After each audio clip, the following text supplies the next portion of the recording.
Bom dia a todos, meu nome é Gustavo Teixeira, sou advisor de renda variável da assessoria da XP Investimentos. Estamos começando mais um quadro da nossa super live de renda variável.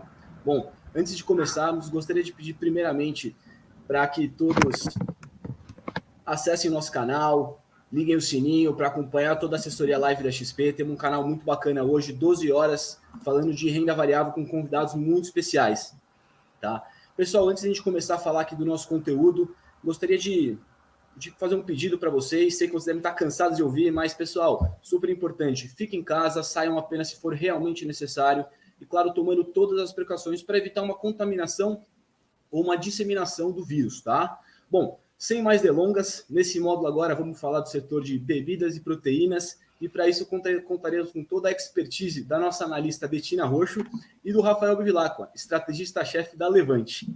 Bom, pessoal, primeiro agradecer a presença de vocês. E queria pedir que vocês se apresentem um pouco para os nossos ouvintes, falem um pouco da carreira vencedora de vocês, um pouco desse dia a dia e como tem sido esse tempo de quarentena para vocês. Rafael, pode começar. Você é de fora, vamos dar lugar para os convidados. Obrigado, Betina. Bom, obrigado, Gustavo. Obrigado, Betina, pelo convite. É um prazer estar aqui com vocês. Vamos lá, né? Bom, sou estrategista da Levante, é uma casa de análise independente, né? Então, a gente produz research para pessoa física. Eu estou no mercado desde 2008, né? Então, eu sempre fui de assets, né? Fazendo gestão de recursos. Então, passei por grandes bancos, Itaú e hedge funds como o Brescia. Então, minha vida, ações e multimercado até 2016, acostumado com essa loucura. E nesse momento aqui, nesses 2 anos, eu estou me dedicando a ajudar pessoas físicas a investir melhor, com informação, com técnica e com fundamento. Então, esse é o meu foco, esse é o foco da Levante. E quarentena, né? Bom, eu voltei para o escritório, trabalhando normalmente no escritório faz pouco mais de um mês já. Mas eu já tive o Covid, então, no final de março eu passei Covid, então nesse momento estou imunizado, não passo, não tenho mais risco, mas é diferente, né? Mudou muito, a gente entendeu também aqui, assim como vocês, eu acho que trabalhar, que o home office funciona muito bem, então acho que a gente está tem adotado aqui, provavelmente vai continuar boa parte da equipe como home office, porque funciona, né? Então acho que é um lado bom aí acho que é uma consequência até que positiva desse cenário que é negativo, né? Eu acho que uma delas é essa, e as outras duas, né? Acho que são dos setores que nós vamos falar hoje, né? Que acho que tem uma correlação também. Mas basicamente é isso. Boa, obrigada. Bom, pessoal, eu sou aqui da XP Investimentos, sou analista responsável pelos setores de alimentos e bebidas e também sou do time de estratégia de ações. Eu também tenho uma carreira parecida com a do Rafael, pensando no institucional, né? Eu comecei no HSBC, trabalhei no Bank of America Merrill Lynch, fazendo esse trabalho de recomendação de compra e venda de ações, mas principalmente para grandes fundos de investimentos, né? Então, muito mais para esse lado institucional. E há 2 anos e alguns meses eu vim para a XP para começar esse time de análise aqui dentro da XP. E, na verdade, a gente ainda atende, né, o institucional, os fundos de investimentos, mas também fazemos esse trabalho para a pessoa física, né? Então, com essa ideia parecida com do Rafael na Levante, de trazer o conteúdo para todo mundo, né? Então, a gente tem a grande missão aqui na XP de democratizar a informação e o nosso time de conteúdos tem desde times completos de ações, né, com especialistas em vários setores, mas também time de economia, time de política, time de alocação, que olha para as carteiras. Enfim, é um time grande para fornecer bastante conteúdo. A gente tem um site conteúdos.xpi.com.br, onde tem todas as informações lá, e agora não só relatórios, mas muitas lives também, né, e muitas outras coisas. Sobre essa quarentena, eu acho que tem sido um grande aprendizado para muita gente, né? Especialmente no mercado financeiro. Eu sempre vi uma dificuldade da gente acreditar que daria para fazer home office, né? Principalmente quando a gente pensa em mesas de operações. E eu acho que muita gente está se surpreendendo no mercado financeiro com toda essa estrutura dando certo, né? E a gente está trabalhando com uma produtividade super alta e tudo. E acho que principalmente para quem produz conteúdo, no fim, antes disso tudo, já era importante alguns momentos que a gente ficava sozinho para pensar, né, para analisar, para escrever relatório. Então, acho que isso acabou intensificando. Tem toda essa dinâmica de relacionamento na tela com as pessoas, né, que é estranho ainda, mas eu vejo que cada vez mais o ser humano tem uma capacidade muito grande de se adaptar, né? Então, muita gente que fala, nossa, não consigo nem imaginar eu adaptada 100%, né, a isso, mas ao mesmo tempo, quando a gente pensa no passado, várias coisas a gente já se adaptou, né? Então, quando começou, por exemplo, o FaceTime, a gente começou a ligar para as pessoas, olhando para elas, e quando a gente menos espera, a gente parou de ligar no normal e agora liga no FaceTime, né? Ou então manda áudio no WhatsApp. O Uber, né? A gente achava que nunca entraria no carro de um desconhecido, virou uma realidade. Então, acho que a gente não pode subestimar essas mudanças, né? A gente tem visto muita transformação acontecendo antes do coronavírus, e eu acho que agora muita coisa está sendo acelerada, né? Transformação digital, e entre outros fatores, e toda a dinâmica de relacionamento no mundo corporativo e no pessoal também, né? Então, é basicamente isso. Perfeito, maravilha. Bom, para a gente começar a esquentar o chat, né, gostaria de que vocês comentassem um pouquinho, né, dos resultados trimestrais que já saíram e também um pouquinho do que vocês esperam, né, do resultado de JBS que sai hoje, né, após o fechamento de mercado, e da Marfrig que sai ali no dia 18 de maio. Aí fiquem à vontade, se quiserem definir se a Bettina fala antes, Rafael fala antes, que é nosso convidado. Vamos começar, né? Então, vou começar do meu lado aqui, acho que falando do setor no geral, vamos pensar aqui, BR Foods, JBS, Marfrig e Minerva, né? A Minerva foi acho que a primeira que soltou o resultado, né? E a gente viu uma performance excelente, uma geração de caixa, assim, na casa dos 900 milhões de reais, revertendo o prejuízo, entregando um bom lucro, mesmo com um cenário de queda na capacidade, na utilização da capacidade, né? Então, se a gente pensar voltar um estágio antes, né? O setor, né? Acho que assim, é um setor que eu gosto muito hoje de falar de proteína animal. Então, assim, para quem não conhece proteína animal, a gente está falando de carne, né, gente? Venda de carne congeladas, processados, ou seja, boi, frango e porco. Acho que esses três, principalmente, né, quando a gente fala aqui JBS e Minerva, a gente está falando de boi, né, JBS e Marfrig, JBS é diversificado, né, tem a participação com tanto de carne suína como também de frango, e quando a gente fala de BR Foods, ela tem um portfólio um pouco também diversificado. Então a gente está falando do setor de proteínas, e o setor de proteínas está sendo fortemente impactado, né, pela questão da China, né, a gente tem um aumento de demanda, uma mudança no paradigma do consumo mundial, depois da peste suína africana, né, que pegou a população de porcos na China em 2008, e aí intensificou em 2009, né, a gente viu uma forte demanda pela carne brasileira, né, pelos produtores brasileiros, dado que 50% aí da produção de suínos da China teve que ser abatida, né, ser eliminada ou morreu nessa pandemia. Então, existe uma demanda, o maior produtor, o maior consumidor do mundo de porcos, né, perdeu metade da capacidade de produção, e boa parte dessa produção que era ainda muito doméstica, né, transporte de animais vivos, tudo isso que é ruim do lado sanitário, tem mudado, né, essa dinâmica mudou, acho que a cadeia de proteína global mudou drasticamente.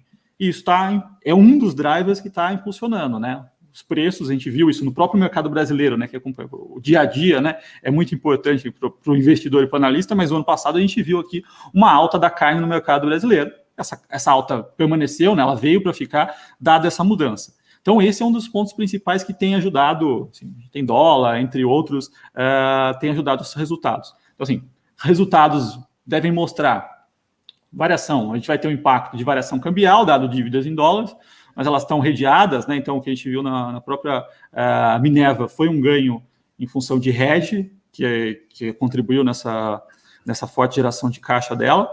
Uma queda no volume, né? Porque nesse momento, muitas tem operações que estão reduzidas, né? Então, assim, a gente vê uma queda da capacidade de utilização, dado o momento do Covid. Entretanto, com o aumento dos preços, um momento de margens, e isso está produzindo aí resultados excelentes, tá? Então, assim, acho que em linhas gerais, a gente vai ver um pouquinho de queda de volume, um aumento de preço, isso tudo impactando um net positivo, variação cambial negativa nas dívidas, né? Mas elas estão redeadas, a gente vai ter o ganho aí, então provavelmente aí, resultados positivos para JBS e Marfrig, o que devem continuar impulsionando, né? O setor, a gente vê uma forte alta aí, ontem foi nas últimas semanas, né? Esses setores têm se beneficiado bastante, tá? Então, essa é a minha visão mais geral. Boa, Rafael. Né, acho que só tem que corroborar com tudo que o Rafael falou. A gente tem visto toda essa questão, né, da China, da peste suína africana, desde o fim de 2018. Então, na verdade, 2019 foi o grande destaque desse setor, né, que também teve uma super boa performance seguindo tudo isso. Como o Rafael mesmo disse, a China é um importante produtor e consumidor de carne suína no mundo, né, então, correspondendo por 50% da produção e do consumo da carne suína. A gente começou a ver esses focos de peste suína africana no fim de 2018, e isso foi sendo intensificado. Em 2019, a gente ainda teve um impacto positivo em oferta, porque teve muito abate de animal, até para não ser infectado com a doença, e também já, né, para atender a demanda do país. Então, na verdade, em 2020, o que a gente espera é que a demanda seja ainda mais forte, porque tem um impacto pior ainda na oferta lá na China, né? Então, a gente tem visto isso, a China importando bastante proteína, as exportações aqui do Brasil bastante pujantes, né? Tem alguns questionamentos de como que deve ser a preferência dos consumidores entre as carnes, né? A carne de frango, que é uma carne mais barata. Será que com a desaceleração econômica, a carne bovina, as pessoas vão deixar de comer mais carne bovina para comer carne de frango? Então, tem todo esse ponto que diferenciam as empresas, né? A BRF, por exemplo, é mais focada em frango. Então, esse é um questionamento do mercado, mas a grande verdade é que a gente tem visto uma demanda bastante pujante. Essas empresas, como o Rafael falou também, são beneficiadas por ser um consumo básico e essencial, né, que é a alimentação nesse momento de coronavírus e quarentenas. Então, as autoridades de vários países estão priorizando, né, a produção de alimentos e medicamentos, e essas empresas estão nesse meio. Quando a gente olha para a diversificação geográfica, no geral, essas empresas maiores, né, a gente está falando de Marfrig, JBS, Minerva, BRF, elas são bem diversificadas geograficamente. Isso favorece muito quando a gente olha a volatilidade em algumas regiões. Então, algumas regiões podem ter uma demanda um pouco mais enfraquecida. Essas empresas têm oportunidades de mandar para países que estão mais pujantes, com uma rentabilidade melhor, né? Essa é a grande estratégia, na verdade, dessas empresas. É justamente saber que tipo de produto mandar para qual região, para aumentar a rentabilidade. Então, por exemplo, vou mandar carne premium para o Japão, porque o Japão paga mais por carne premium. Ou quando pensa em frango, pé de frango, que quase nenhum país consome, mas a China consome, então mandar pé de frango para a China. Então tem toda essa estratégia, e por isso que é tão importante essas empresas serem bem diversificadas. E sem contar também que a própria desvalorização do real, né? Então a gente está vendo o dólar nas alturas. Ontem chegou de novo a uma máxima, chegou a bater, né, 5,94, e as ações também de todos os exportadores, na verdade, foram impulsionadas, e as proteínas, de novo, são beneficiadas por esse movimento também. Quando a gente olha a JBS e Marfrig, que são as empresas que nós aqui da XP temos preferência, qual que é o grande ponto, né? São empresas que têm uma participação relevante das operações nos Estados Unidos. Elas têm operações diretas nos Estados Unidos.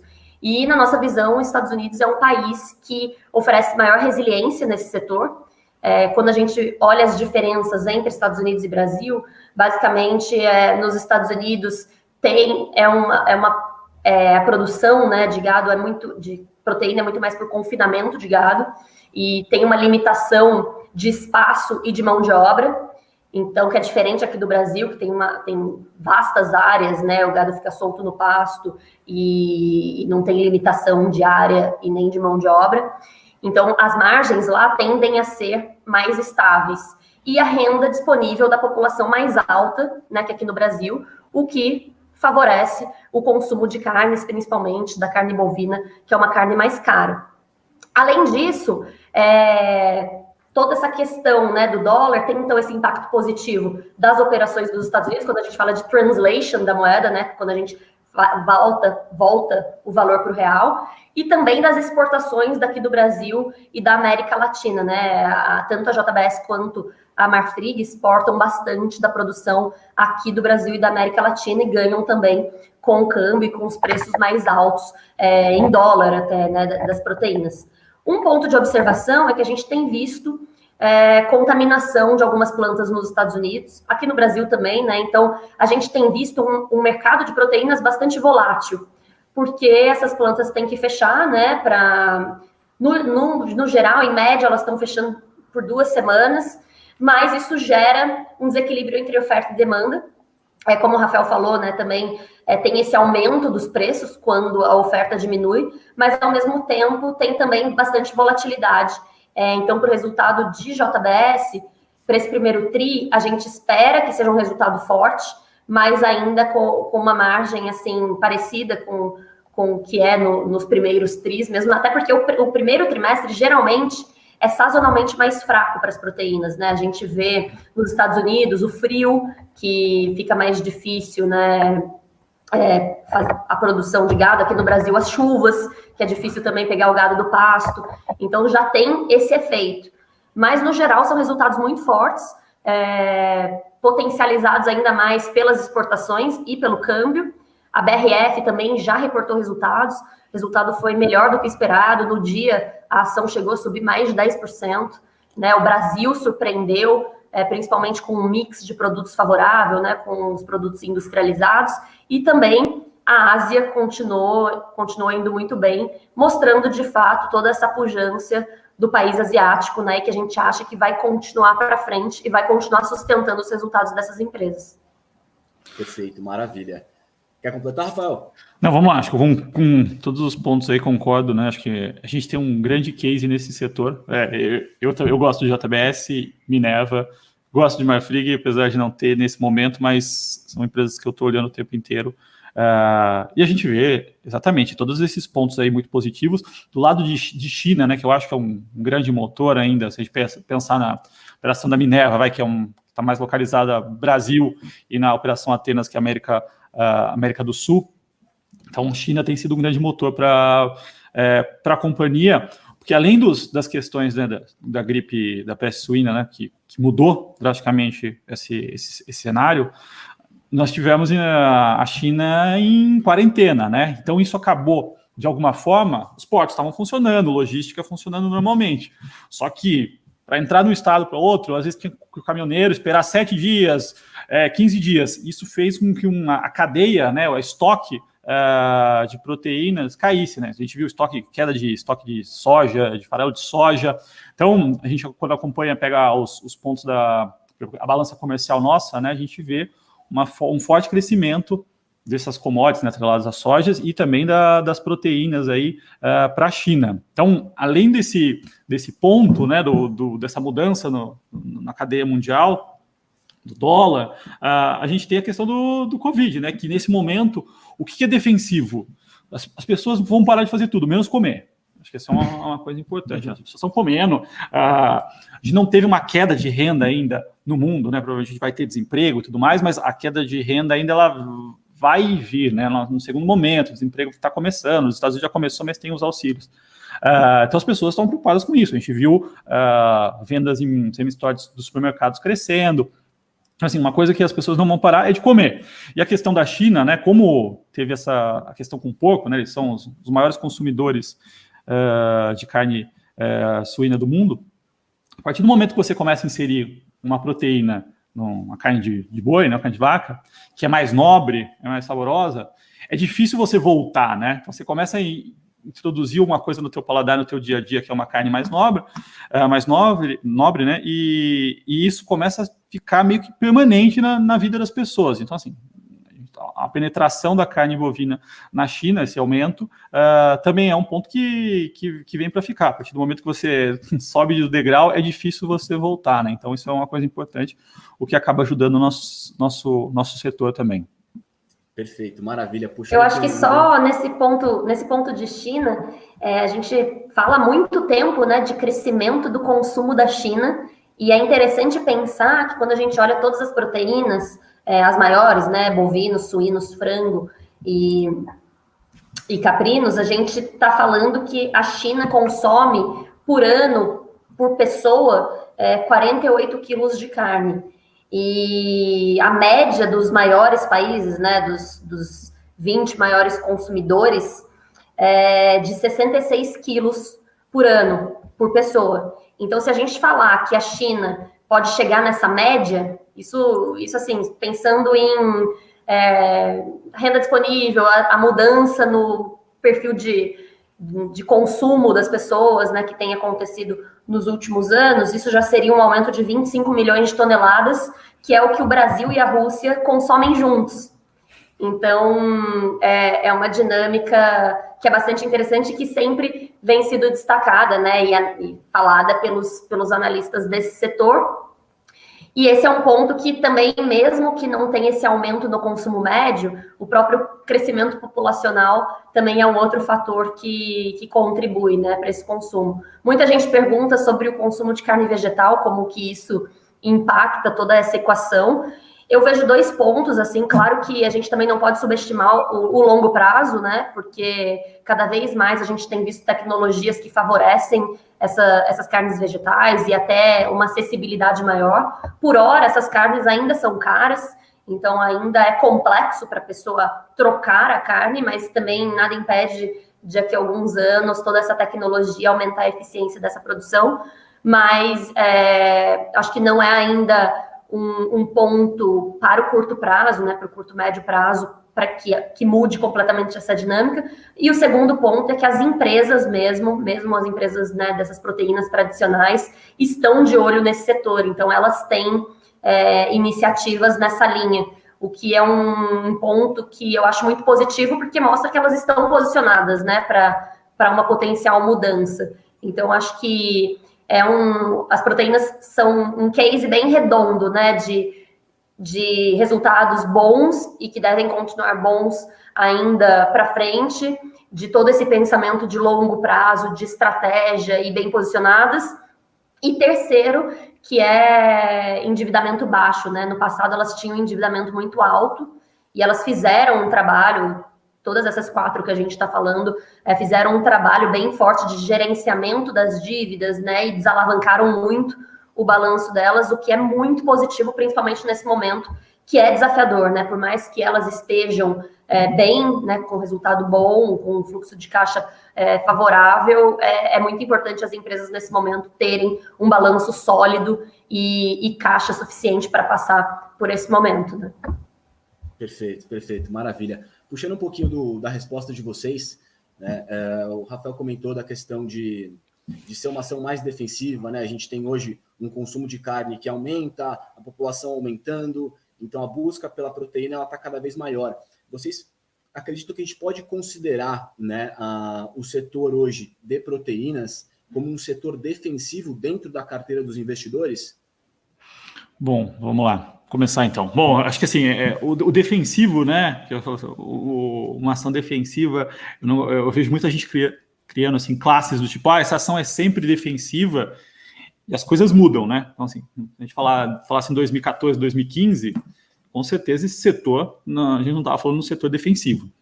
Hoje, a gente pode falar que sim, eu vejo aqui nas minhas carteiras, nas minhas posições, que a gente está falando no setor defensivo. Por quê? Bom, a gente está falando, primeira coisa, comida, né? Carne. Estamos falando de carne, dos 3 tipos, né?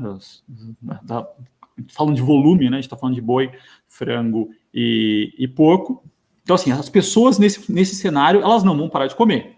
Assim, e essa é uma coisa clara, né? As pessoas não estão parando de comer, o consumo de vendas de supermercado está aumentando. Então, assim, essa vai ser a última linha a se cortar. As pessoas vão deixar de ir ao shopping, vão deixar de trocar de carro, mas comer, se alimentar bem, eu acho que isso não. acho que uma busca natural nesse momento, né, por saúde, inclusive, né? Então as pessoas tentam até mudar hábitos, se alimentar melhor, então tudo isso tem um impacto positivo. Então, desse lado, sim, é defensivo. Se a gente pensar na dinâmica mundial do que as pessoas, uma queda de renda, o que as pessoas vão deixar de consumir, o que não, sim, pode ser que a gente tenha alguma migração, né? Como a Bettina falou, de repente a carne de boi é uma proteína mais cara, as pessoas migram para uma proteína mais barata, esse tipo de coisa pode acontecer, mas o consumo em si a gente vai ver um crescente, a gente vai ter um impacto, uma queda, nada disso, tá? E do lado do dólar, né? Então a gente está falando aqui dessas empresas que, na média, se a gente pensar, elas têm 10, 20% de produção local, a BR Foods para receita local, a BR Foods um pouco mais, né? Quase na casa dos 50%. Ou seja, a gente está falando de mercado externo. É exatamente isso, né? A JBS, a Marfrig e a BR Foods, elas estão espalhadas geograficamente pelo mundo todo. Nesse momento, o que a gente viu? O dólar numa alta, né, no mercado global, o dólar não subiu só no nosso mercado, né, foi um movimento global. Aqui teve alguns agravantes, né, mas o que a gente está, se começar a se analisar agora, do início do ano, o dólar estava na casa dos R$4, a gente vê aqui o futuro está quase R$6, 5,95, 5,96 agora. Ou seja, a gente está falando de uma depreciação aí, de uma alta de mais de 40%. A moeda, né, o real, caiu perante o mundo, né? Então, ou seja, os produtos nossos, a nossa produção fica mais barata, a gente tem uma atratividade. Então, de alguma forma, né, a queda na atividade local acaba compensando, a gente tem uma compensação do lado do câmbio, né, a atratividade dos nossos produtos, dada essa depreciação cambial. Então, a gente vê uma melhora relativa, né? A produção não é toda local. A gente está falando dos Estados Unidos, a gente ainda tem uma questão do dólar, né? O custo em dólar e a receita também, mas do restante do mundo não. Então a gente tem esse ganho cambial forte. Então, porque uma carteira, né, uma carteira de investimentos de ações, ela sempre precisa ter um hedge, né? Você sempre precisa pensar em algum ativo ou mais de um descorrelacionado, que em caso de um estresse, né, como a gente está passando, ele sempre tem uma correlação negativa e isso acaba no composto, né, ajudando bastante. Então, pensando no investidor, como ter hedge nesse momento? Tá posicionado nesse setor, é uma forma de estar posicionado em dólar. Você está captando toda essa melhora cambial. Então, eu gosto, acho que funciona muito bem como hedge, de alguma forma defensivo, né? Não sei se a gente não pode falar que é defensivo para sempre, a gente não está falando exatamente do negócio, é um setor volátil, né? Daqui 3, 4 anos, vai que o mundo decide virar vegetariano e não é exatamente isso no longo prazo. Mas nesse momento, sim, acho que a gente passa por um ciclo super positivo. Mas tem alguns outros pontos bons, né, nesse setor que eu gosto bastante, que é o que a gente está vendo. Se, por um lado, o preço está subindo em função de dólar, demanda, por outro, né, essas operações que são fechadas, a gente tem uma redução da capacidade, né, o volume caindo na margem em função de operação, né, de Covid, principalmente, fez com que o preço do boi, né, para abate, caísse. Então, assim, da forma que o produto final tem um preço maior, está tendo um preço maior, a gente viu uma queda na compra do animal para abate. Então, isso beneficiou aí também, está beneficiando, lógico que não vai ser algo permanente, mas é positivo dentro desse cenário, tá? Mas a questão eu vejo sim como um setor defensivo nesse momento. Eu acho que as pessoas não vão deixar de comer, né? Então, assim, supermercados, proteína animal se tornaram aí, o supermercado sempre foi um setor defensivo, proteína animal um setor volátil, mas nesse caso hoje ele se enquadra como defensivo. Concordo plenamente. A gente tem na nossa carteira top 10 ações XP, tanto JBS quanto Marfrig, e nesse cenário de dólar mais alto, né, e até quando a gente aumentou a exposição a essas empresas de receita dolarizada, a gente também pensou na normalização da China, por exemplo, né, as fases diferentes de como a doença está sendo impactada nos diversos países. Então, na nossa carteira top 10 ações XP, a gente também tem Vale, Suzano, que são empresas que se beneficiam com o dólar mais alto e com essa normalização na China antes de outros países, até porque foi o primeiro país a começar o coronavírus. Lembrando que a gente ainda tem todo um receio, né, da preocupação de uma segunda, terceira onda, então não é que a gente está num cenário menos incerto, né, mas eu acho que são empresas que fazem essa boa composição na carteira, por essa exposição ao dólar e por essa exposição a outros países que têm fases diferentes de passar pela doença, e pelo setor de proteínas, por ser um setor defensivo, que na nossa visão também focado num consumo básico e essencial, que são os alimentos, né? Nesse sentido, a gente também tem o Grupo Pão de Açúcar na nossa carteira, com essa ideia, e nesse cenário todo, acho que os setores mais defensivos são principalmente os de consumo essencial, né? Então, principalmente alimentos e medicamentos nesse momento. Perfeito, perfeito. Bom, trazer uma pergunta aqui do Júlio César, né? Ele comenta o seguinte: para quem não tem posição nesse segmento, quais as melhores opções de compra hoje? Comenta um pouquinho aí pra gente.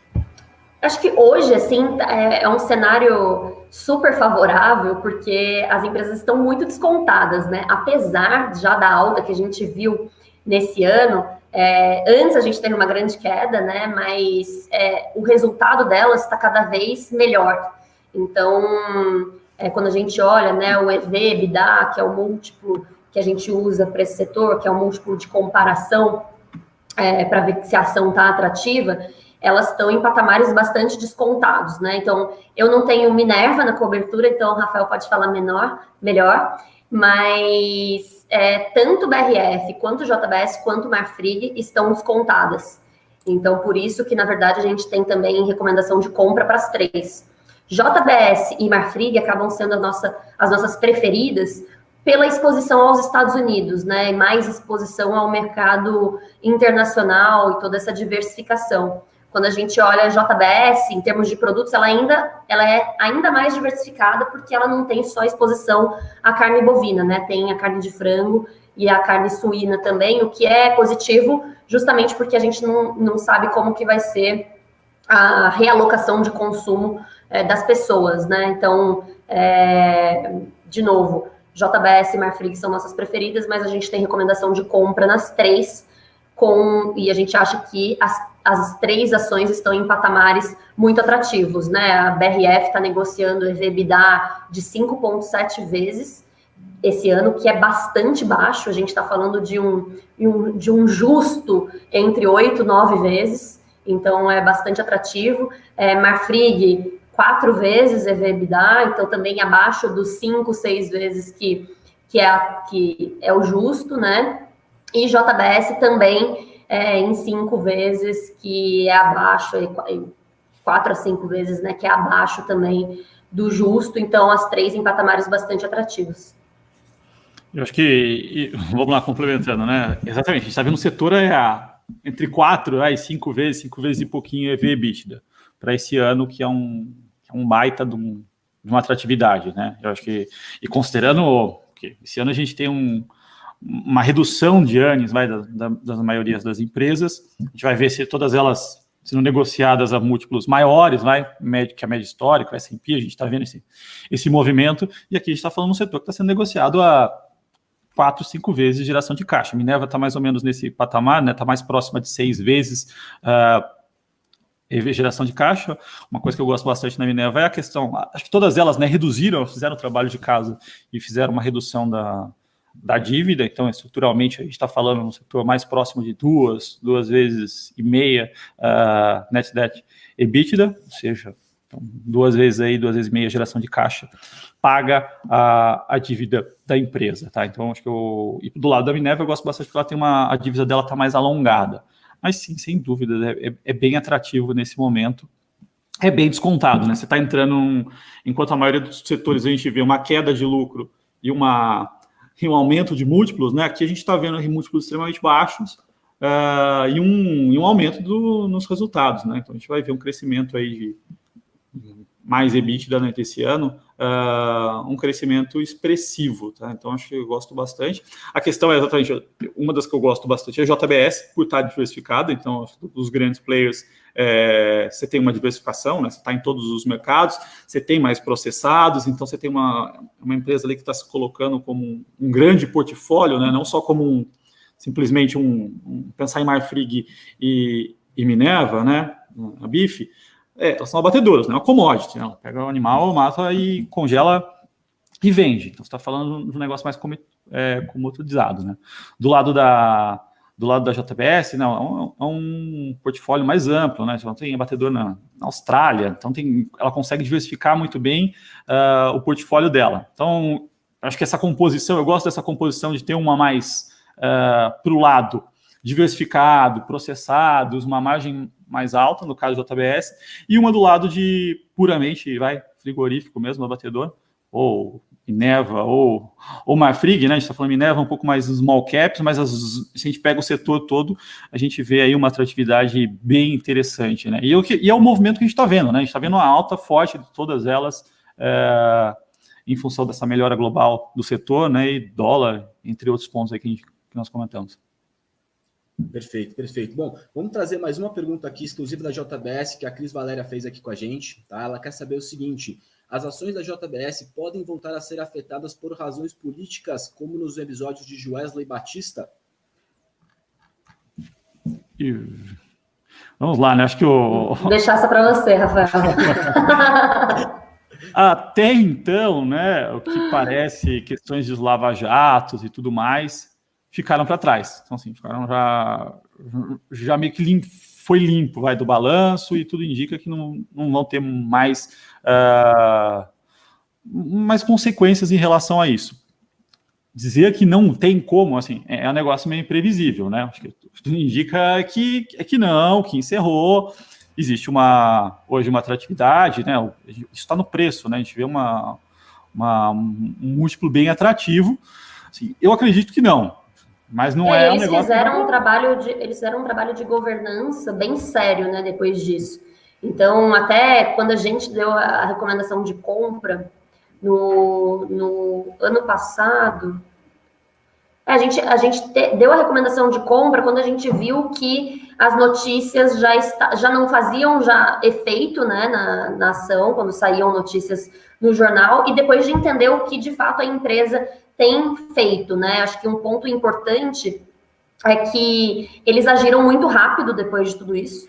Então, não só reestruturaram bastante a diretoria, trazendo pessoas de fora da empresa, né? Então, até com o novo CFO, que é o Guilherme Cavalcante, né? Que veio para a empresa de fora, o CEO, que também não é da família, né? Que é o Tomazoni, que é uma pessoa que hoje é vista como um dos melhores diretores desse setor no segmento, né? Então, eles fizeram, de fato, uma super reestruturação, não na alta gerência, mas também na empresa como um todo, o que foi muito bem recebido pelo mercado. Então, todo esse trabalho de melhora de governança tem sido feito, e isso é muito positivo. De novo, para nenhuma empresa, né, ou nada na vida, a gente pode ter certeza 100% de tudo. Então, o grande ponto de investir em ações, de maneira geral, é sempre gerenciar riscos, né? Então, gerenciar riscos e entender muito bem onde você está, né, colocando o seu dinheiro.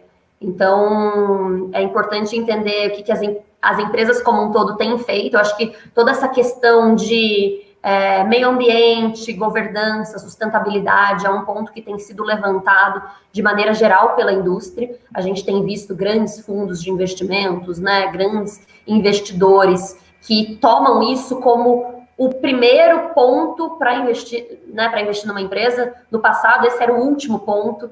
No passado, antes era só valuation, né, e fundamento. Então, era que se a empresa estava barata e tinha um bom fundamento, esse era o ponto. Agora, muitos investidores olham toda essa questão de governança, sustentabilidade, antes de tudo isso. Então, esse é um ponto que acaba criando um incentivo também para as empresas irem atrás de melhores práticas e evoluírem, né? Todas as empresas da indústria. Então, é um outro ponto importante que a gente tem visto uma grande alteração no nosso mercado, né? Então, toda essa atenção a esses pontos. E é uma coisa, a gente nunca está isento, né, em nenhuma empresa, né? A gente viu o caso de RB, foi um caso que ninguém esperava. A JBS fez a lição de casa, né? Mas zero, né? Uma possibilidade mesmo que pequena, ela existe, né? E por isso que o investidor tem que, sempre como a Bettina disse, monitorar risco, gerenciar aí os principais riscos. Perfeito. Bom, pessoal, vamos mudar um pouquinho de assunto, falando bastante de proteína, falar um pouquinho da Ambev, né? Hoje a Ambev tem mais de 60%, né, do market share de cerveja no Brasil, se não me engano, mais de 30% do mercado mundial. E a minha questão com relação à Ambev é quais são os maiores desafios, né, para a empresa, dado que o mercado de cerveja tem um baixo crescimento, né, dado que já é um mercado com uma alta penetração de mercado? Eu acho que Ambev é um case difícil, assim, porque hoje a gente tem neutro, né, de recomendação, mas o grande ponto é que, separando entre longo prazo e curto prazo, né, pensando em curto prazo, é uma empresa que tem muito impacto negativo no operacional com tudo que está acontecendo, né.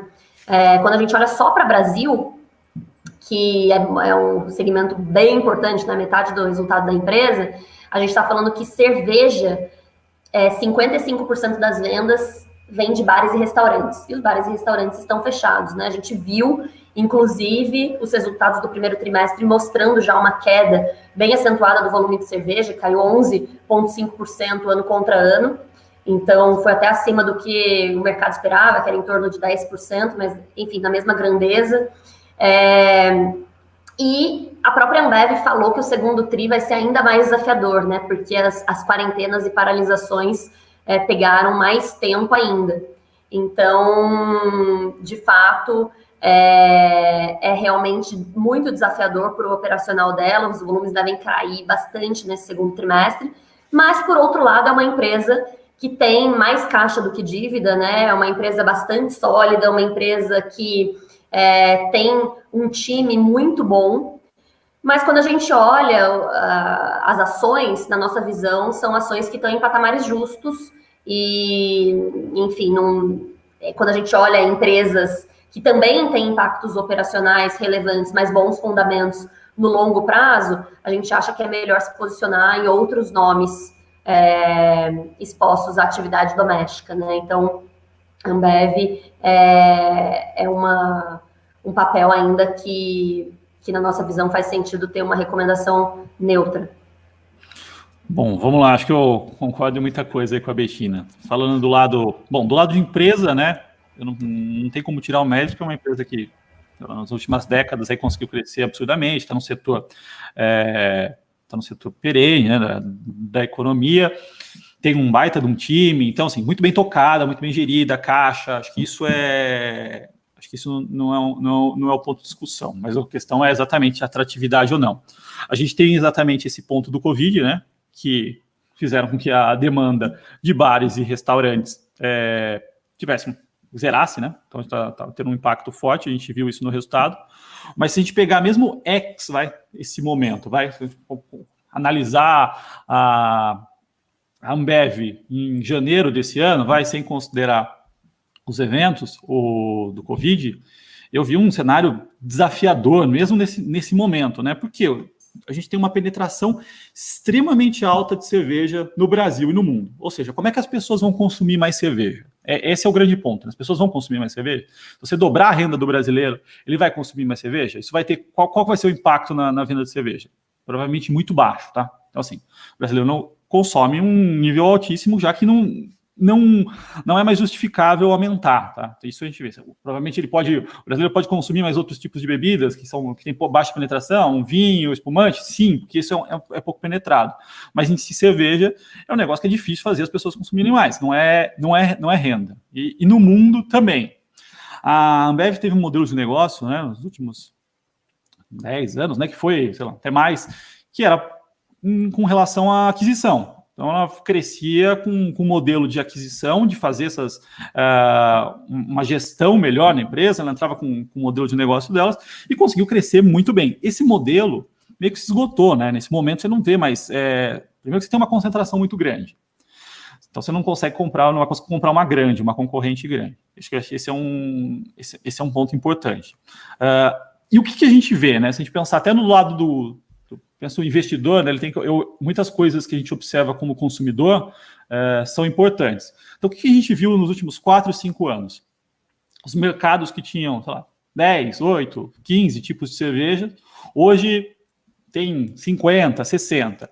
O que aconteceu? As pessoas não consomem mais cervejas, mas elas melhoraram a qualidade, né? Então, a gente está passando por um momento de... Está ficando gourmet a cerveja, né? Cervejas especiais, cervejas importadas, cervejas artesanais. Então, isso está acontecendo. Em qualquer mercado é absurda a quantidade de cervejas que se tem. Então, as pessoas começaram a consumir cervejas mais nobres, mais caras. A Ambev está exposta no setor?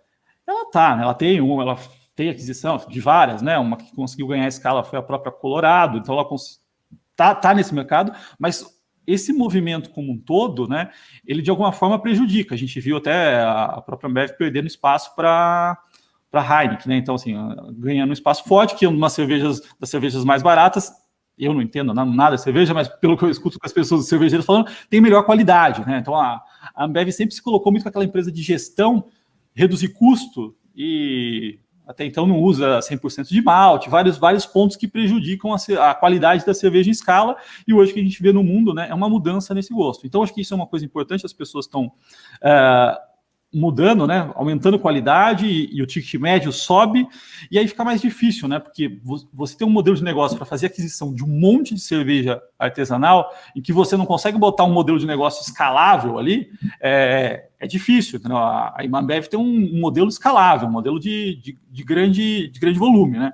Como é que você vai comprar 20, 30, 50 cervejarias artesanais, conseguir montar um modelo de negócio ali onde seja replicável, de questão de custo, insumo, o artesanal, de fato, né, ele tem a qualidade geralmente focada ali na questão manual, na questão de peculiaridades, né? Você não consegue escalar esse tipo de coisa. Então, existe sim esse tipo de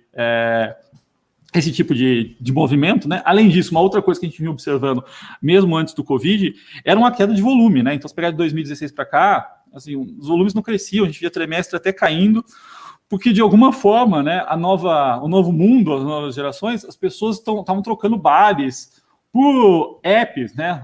O mundo novo é digital, né? As pessoas vão menos para os bares e ficam mais nas redes sociais. O próprio Paulo Lemann falou: eu sou um dinossauro perdido, estou tentando me reinventar. E assim, é um negócio maluco mesmo, tá? Então tem uma série de mudanças que na marca... Vídeo as lives, né, que eles estão fazendo agora. Exatamente. Que inclusive é um negócio muito legal, né? Mas eu acho que é isso, é um mercado que tem uma competição muito alta, né? E um mercado que exige inovação toda hora. Eu acho que a Ambev passou por um tempo fazendo menos inovação, a Heineken tomando muito espaço, e acho que agora eles estão indo muito atrás, né? Eles têm um time, inclusive, né, o time de marketing deles é muito bom, e estão fazendo essas lives que estão fazendo um super sucesso, né, no coronavírus, que são super interessantes, mas de fato, ainda é uma representatividade muito maior, né, dos bares e restaurantes, e que esse estrutural fica mais difícil, né? Perfeito. Sem contar com os custos mais altos, né, nesse momento. Então, a tendência são margens mais pressionadas para frente e necessidade de bastante evolução, né? Perfeito. Bom, pessoal, vamos... Desculpa, Rafael, eu te cortei totalmente. Não, imagina, mas é interessante, mas eu concordo com você. É um mundo que mudou, né? Totalmente. Eu já tinha falado e é isso, né? As pessoas não têm mais aquela coisa do passado, eu só tomo Brahma. Né? As pessoas querem tomar várias cervejas, inclusive tem gente que toma Bud, tem gente que toma Heineken, tem gente, né? A pessoa quer uma cerveja para cada hora, né? Então, que no fim isso é um ponto positivo de quem tem um portfólio amplo, mas tem que ter uma estratégia de posicionamento ainda mais assertiva, né? Sim. Perfeito, maravilha. Pessoal, vamos só trazer então aqui mais uma pergunta aqui dos ouvintes. Voltando um pouquinho então para a JBS, né? Como vocês enxergam a possibilidade de abertura de capital da JBS nos Estados Unidos? E vamos tentar só ser um pouquinho mais rápido, porque a gente está quase chegando nas 11 horas, e às 11 a gente tem mais uma live super bacana, né, comentando um pouquinho de ouro. Então, pessoal, continuem ligados aí na nossa transmissão, com certeza muito, muito importante. Respondendo de forma rápida, eu acho que assim, a possibilidade de abrir lá fora mostra que a questão de governanças e passivos do lado político, corrupção, estão reduzidos, minimizados, porque a empresa não faria isso, não teria um grande passivo se ela quisesse listar lá fora, né? Acho que esse é um ponto importante. Segundo, é positivo do lado de valuation, né? Porque esse nível de, a gente falou 4, 5 vezes EV/EBITDA, é um múltiplo que é negociado no mercado local. Lá fora, a gente tem múltiplos mais atrativos, mais altos para esse segmento. Ou seja, a gente pode ter um re-rate, né? A empresa ter um ajuste de valuation aí, dado que o mercado de lá, os múltiplos são um pouquinho mais altos, então isso pode ser positivo também. Perfeito. É exatamente isso também, meu ponto. E acho que tem esse potencial de reclassificação e traz esse benefício, né? Porque lá qualquer coisa a ação é delistada, né? Então é super importante seguir todas as regras, enfim, seria muito positivo. Perfeito, perfeito. Pessoal, muita gente comentando aqui, né, que perdeu a live das 8 horas da manhã, né? Perdeu as lives que aconteceram mais cedo. Pessoal, podem ficar super tranquilos. A gente vai soltar tudo isso em bloco. Então, a live agora que falaram do setor das aéreas já está no ar também, pode acessar. Então, quem perdeu, todo o nosso conteúdo vai ficar gravado para que vocês não percam nada, né? São 12 horas, a gente sabe que é muito tempo, então é importante que fique tudo gravado e uma programação super especial para que vocês tenham bastante conteúdo, né, e que ajude, claro, vocês a investir cada vez melhor o dinheiro de vocês. E... bom, acho que para a gente finalizar, né, queria pedir para vocês aqui darem uma dica, né, aos investidores que estão nos assistindo, sobre o que eles devem olhar para escolher, né, uma ação dentro do segmento de proteínas ou até de outros segmentos, né, o que vocês costumam olhar, né, dentro da carteira de vocês e o que vocês poderiam passar para os nossos ouvintes. Bom, vou começar aqui, então. Então, acho que um ponto sempre importante é pensar em diversificação, né? A gente fala muito de diversificação entre classes de ativos, mas quando a gente investe em ações, também é importante ter uma diversificação. Não colocar todas as fichas no mesmo setor ou numa mesma empresa é bastante importante para você fazer esse gerenciamento de risco, né? Sempre é importante ter um pensamento de longo prazo, né? A gente está falando de renda variável, então, ainda mais atualmente, né, que tem muita incerteza, então é importante olhar no longo prazo e também, nesse momento, entender como as empresas estão financeiramente para passar por esse curto prazo mais desafiador. Então, a gente sempre olha, né, empresas que têm bons fundamentos a preços atrativos, isso é regra número 1 para investir nessas empresas, mas agora, mais do que nunca, a gente precisa entender como que elas estão posicionadas com caixa, com o balanço para passar por isso, e até também como elas estão posicionadas para continuarem se transformando, né, e se reinventando nesse momento. Então, é muito importante estudar e ir atrás das informações. Acho que tem várias casas de análise com informações e opiniões diferentes, e também o próprio site das empresas, que ajudam muito cada um ter um conhecimento, né, uma conclusão própria da onde está investindo. Isso é muito importante. Só completando também, inclusive, pode também se informar no Instagram da Betina. Exatamente, né? Betina Rocha. Com certeza. Vamos lá. Bom, pode se informar no meu também. Com certeza. O Rafa também, canal do YouTube, muito bom, pessoal. Com certeza, posso falar para vocês, utilizo muito conteúdo do Rafael, muito conteúdo da Betina. Qual que é o seu, Rafael? Seu Insta? Eu acho que meu Rafael Bevilacqua 2. Tá. E o YouTube é Rafael Bevilacqua. Boa. Então, acho que coisas que eu reforço tudo que a Betina falou, né? É uma questão, diversificar é importante, não ficar concentrado. Entender no que você está investindo, porque você é sócio de uma empresa. Então, assim, do que você é sócio e de quem você é sócio. São coisas importantes. E nesse momento, né, fluxo de caixa, né, é uma das coisas mais importantes. E olhar o seguinte, quais empresas, né, têm capacidade de passar por isso com uma facilidade, vai? Então, invista naquelas empresas que, se a quarentena durar 1 ano, que não é o caso, mas se ela durar 1 ano, quais delas vão vão sustentar? Quais delas vão conseguir se manter e daqui 2 anos vão estar num nível de valuation atrativo, vão estar crescendo, vão estar da mesma forma que estavam em 2019. Não em cases puramente especulativo, essa empresa está extremamente descontada, mas tem um risco forte de quebra. E acho que isso chama a atenção muito das pessoas, né? Mas é focar naquelas empresas que tranquilamente você pode colocar na carteira e se acontecer qualquer evento, um evento aqui de prolongar, quarentena ou qualquer outro, essa empresa vai atravessar esse momento. Então, eu acho que esse é o principal ponto, tá? Ter um modelo de negócio sólido, ter fluxo de caixa e não especular, né? Mas é sim ser sócio, investir e focar aí no médio e longo prazo. Perfeito, maravilha. Bom, fechando aqui nossa live, primeiramente queria agradecer realmente a presença dos dois, foi uma aula inacreditável, né? Muitos ouvintes elogiando, né, muito a nossa live, o conteúdo realmente foi muito bom, abordamos bastantes assuntos aqui do setor de proteínas, falamos bastante também da Ambev, acho que foi bastante proveitoso para todos, e, bom, deixar um agradecimento especial, e, bom, para os ouvintes, pessoal, inscrevam-se no canal para que vocês não percam nada dos nossos conteúdos, né? Durante esse período de quarentena, a gente tem feito muita live, realmente, muita live bacana, para que vocês consigam investir sempre da melhor forma possível, tá bom? Pessoal, muito obrigado mesmo, um bom dia para todos. Obrigada a vocês, até mais. Obrigado, Bettina, obrigado, Gustavo, até mais, pessoal, tchau. Abraço, tchau.